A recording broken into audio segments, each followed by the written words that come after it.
Dumdum university আবাসনের দুটো পুজো কমিটির দণ্ডে আটকে গেল প্রতিমা নিরঞ্জন। দমদম ইউনিভার্সিটি অ্যাসোসিয়েশন প্রথা অনুযায়ী প্রত্যেক বছর দশমীর দিন তাদের পুজো বিসর্জন হয়। এটাই ইউনিভার্সিটি নির্বাচিত প্রতিনিধি দ্বারা আয়োজিত পুজো। ওই আবাসনেরই আরেকটি পুজো কমিটি রয়েছে যারা শাসক দলের ঘনিষ্ঠতা পরিচালন করেন, যার নাম ইউনিভার্সিটি সার্বজনীন দুর্গাপুজো কমিটি। অভিযোগ, আজকে জোর করে আবাসনের রাস্তাটি বাস এবং ত্রিপল দিয়ে ঘিরে দেয় যাতে তারা অ্যাসোসিয়েশনের পুজোর প্রতিমা নিরঞ্জন না করতে পারে। এই নিয়ে প্রতিবাদ করতে গেলে দুই পুজো উদ্যোক্তার মধ্যে বচসা বাঁধে এবং খণ্ডযুদ্ধও বেড়ে যায়। এই বিষয় নিয়ে দমদম থানায় খবর দেওয়া হলে তারা অপারগ। অ্যাসোসিয়েশনের পুজোয় প্রতিমা গাড়িতে উঠে বিসর্জনের জন্য বেরোলেও বাস দিয়ে ঘিরে ফেলার কারণে যেতে পারে না। এই নিয়ে বারবার প্রশাসনকে জানালেও কোনো রকম পদক্ষেপ গ্রহণ করা হয়নি বলে অভিযোগ করছেন ইউনিভার্সিটি অ্যাসোসিয়েশন পুজো উদ্যোক্তারা। ঘটনাকে কেন্দ্র করে আবাসনে উত্তেজনা রয়েছে। মা তো সবারই এক, মায়ের সাথে যুদ্ধ করে লাভ নেই। এই জিনিসগুলো যাতে আর ভবিষ্যতে না হয় সেটাই আমরা চাই। আমরা মজা করে আনন্দ করে সবাই এখানে একসাথে থাকি, তারপরে এইগুলো তো কোনো দরকার নেই। এগুলো এরকমভাবে মায়ের সাথে কী আছে, যে মানুষে মানুষে যা কিছু করুক, কিন্তু মাকে আটকে ওরা কি প্রমাণ করতে চায় আমার কিছু জানা নেই। আমরা 3 ঘন্টা ধরে এখানে দাঁড়িয়ে রয়েছি। অসংখ্য ধন্যবাদ পুলিশদেরকে যারা হেল্প করেছে। পুলিশের সহযোগিতায় আমাদের অসংখ্য ধন্যবাদ। এখন আমরা পুলিশের সহযোগিতায় আমরা সেটা এখন আমরা যাবো নিরঞ্জন করতে। যা পারছে করছে, গায়ের জোয়ারি। আর কি বলবো, আমাদের খাওয়ার জায়গা পর্যন্ত এরা ছিনিয়ে নিয়েছে। ক্লাব দুটো হলি বুক নিয়ে নিয়েছে। আমরা গরমে রোদের মধ্যে এই 3-4 দিন ধরে খাওয়া দাওয়া করেছি।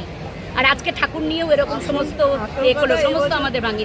আমরা বিসর্জন দিইনি, আমাদের সমস্ত লাইট খুলিয়ে দিয়ে করে সব ভেঙে দিয়ে যাচ্ছে না। আজকে তো বৃহস্পতিবার, আজকে বৃহস্পতিবার নেওয়াই উচিত না, তার মধ্যে একাদশী লেগে গেছে। আর নিতেও পারতো, অন্য রাস্তা আছে, অন্য রাস্তা দিয়েও ঠাকুর নিয়ে যেতে পারতো। এই রাস্তাটা জরুরি না, কিন্তু নেয়নি, এই রাস্তা দিয়েই নেবে। পুরোটাই ভালোভাবেই হলো। গত বছরও এরকম ঝামেলা করে থানা পুলিশ করে অনেক ঝামেলা হলো। এবার পুরোটাই সুস্থভাবে হয়েছিল, কিন্তু ওদের যদি এইখান থেকেই নিয়ে যাওয়ার ইচ্ছা ছিল, সকালবেলা ইনফরমেশন করলে হতো, একটা মিটিং ডেকে যে আমরা প্রতিমা নিয়ে যাব এখান থেকে, তাহলে সেরকম ব্যবস্থা করা হতো। কিন্তু না, ওরা গায়ের জোরে এখান থেকেই নিয়ে যাবে। এই খাওয়া দাওয়ার ব্যবস্থা আমাদের প্রোগ্রাম ভেস্তিয়ে দিল। এই দিক দিয়ে যেতেই ওরা জবরদস্তি গায়ের জোরে টলি করে নিয়ে যাবে। এই যে আমাদের পুরো তার ফিউজ সব লাইটগুলো খারাপ করে দিল। আমাদের এই যে একটা প্রোগ্রাম হচ্ছে, খাওয়া দাওয়ার অনুষ্ঠান, বিজয় সম্মেলন হচ্ছে, সেটা ব্যস্ত করে দিল আমাদের এদিকে। আমরা তো বিসর্জন করবোই না, ওরা জবরদস্তি, এটা একটা পায়ে পা লাগিয়ে ঝগড়া করা যেটা বলে সেটা। আমরা এই মুহূর্তে দাঁড়িয়ে আছি ইমামি সিটির সার্বজনীন দুর্গোৎসব। আজকে দশমী, আজকে আমাদের ভাসান। যে পুজোর পক্ষ হয়ে আমি কথা বলছি সেটা আমাদের ইলেকটেড অ্যাসোসিয়েশনের পুজো, আমি ঠিক বলছি? এবং ইলেকটেড অ্যাসোসিয়েশন নয়, আমরা বলি সব নারীর অন্তরে মা আছেন, তাই আমাদের এটা নারী শক্তির পুজো। আমাদের জয় মা দুর্গা, এবং আমাদের মেন ফেসেস হচ্ছে আমাদের নারীরা। আমাদের প্রত্যেক বছর, আজকে জবে থেকে 2019 বা 2018 থেকে 2019 থেকে জবে থেকে দুর্গাপুজো হয়, আমি আসিনি তখন, আমি 2021-এ এসেছি বা 2023-এ, আমি এই মুহূর্তে বলতে পারছি না। তবে জবে থেকে পুজো হয়, তবে থেকে পুরো পরিক্রমা হয় আমাদের ইমামি সিটির এই কমপ্লেক্সের, এবং ঘুরিয়ে সেখান থেকে মাকে বিসর্জন দেওয়া হয় আমাদের এই পাশেই সেন্ট্রাল জেলের পাশে একটি ঘাট আছে, সবাই জানে, ধোবাপুকুর ঘাটে। ঠিক আছে, আপনারা যারা লোকালাইজ বা জানেন, মোটামুটি আইডিয়া রাখেন, তারা সবাই জানবেন।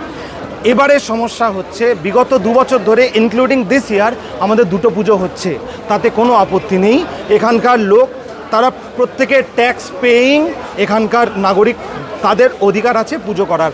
তারা এই মাঠে পুজো করে, আমাদের এই মেন জায়গায় পুজো হয়। তাদেরকে পরিষ্কার করে বলা আছে যে আজকের ডেটে এখান থেকে ভাসান হবে। ইচ্ছে করে ইন্টেনশনালি এইখানে এই বাঁশ এবং এই কাপড়ের, আমি আপনাকে রিকোয়েস্ট করবো দেখানোর জন্য ক্যামেরাম্যানকে, এইখানে এই ত্রিপলের এই স্ট্রাকচার জবরদস্তি করে গায়ে জোয়ারি করে এখানে টাঙিয়ে রাখা হয়েছে। আমাদের গর্ব, আমাদের প্রণম্য পূজনীয় মা দুর্গাকে যাতে এখান থেকে আমরা পরিক্রমা করে ভাসান না দিতে পারি, এটা আমাদের সমগ্র বাঙালি জাতির লজ্জা, এটা আমাদের সমগ্র হিন্দু জাতির লজ্জা।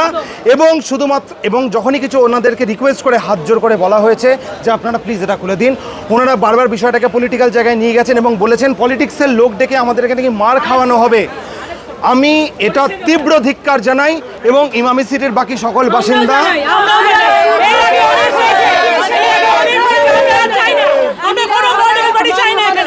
এক্স্যাক্টলি এখানে ইরেসপেক্টিভ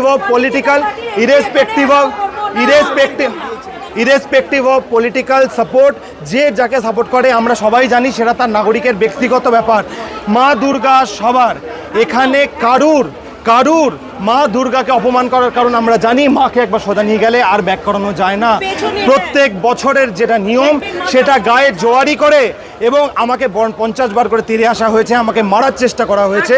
এখানে সবাই, আমি ঠিক বলছি,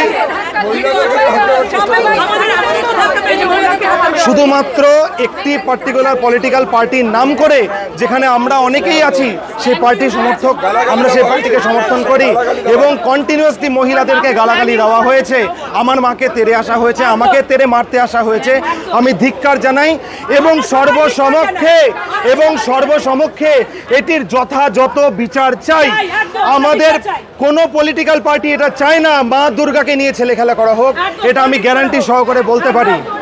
আমরা এটা তীব্র ধিক্কার জানাই এবং আমরা রাজ্য সরকারের কাছে আবেদন জানাই এর যথাসম্ভব বিচার হোক এবং যত তাড়াতাড়ি সম্ভব হোক।